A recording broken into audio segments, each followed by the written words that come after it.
అట్టి సంతోషంగా కాపురం చేయగలడా? ఏం గీత, నువ్వేమంటావ్? ఏం మాట్లాడుతున్నావు కాంచనా? నీ కూతురు భవిష్యత్తు గురించి మాట్లాడుతా ఉండాను. పెళ్లి చేసుకున్నాక దీన్ని భారీగా చూడకపోతే దీని జీవితం మొత్తం నాశనమైపోదు.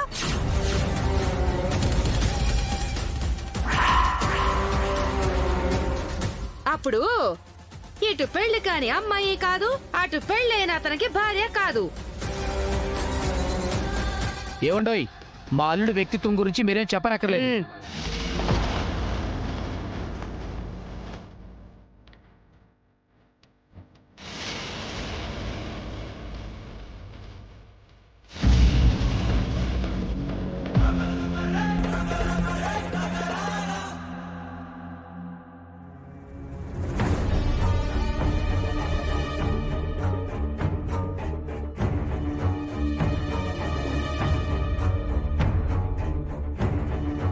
దర్శన్, తనకేం జరిగిందో శరణ్య చెప్పింది.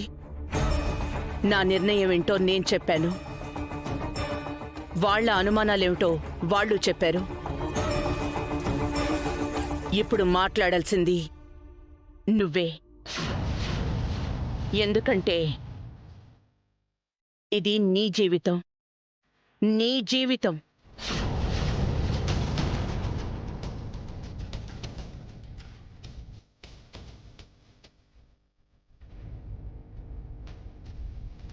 ఈ పెళ్ళి ఆపడం కోసం తన శీలం మీద నింద వేసుకుంది శరణ్య. ఇప్పుడు అమ్మ చెప్పినంత మాత్రాన నన్ను పెళ్లి చేసుకుంటుందా? ఇప్పుడు ప్రయత్నం చేసింది, జరగలేదు. కానీ ఖచ్చితంగా ఏదో ఒకటి చేసి ఈ పెళ్లి నాపుతుందన్న నమ్మకం నాకుంది. ఈ పెళ్లి నాకిప్పుడు వద్దు అని చెప్పి నేనెందుకు అమ్మ ముందు బ్యాడ్ అవ్వటం? మాట్లాడవేంటి నాన్న?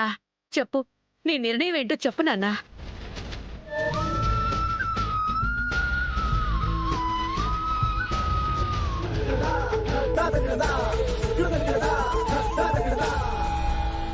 శీలం అంటే శరీరానికి సంబంధించింది కాదు, మనసుకు సంబంధించిందని నువ్వు చెప్పిన మాట కరెక్ట్ అమ్మా.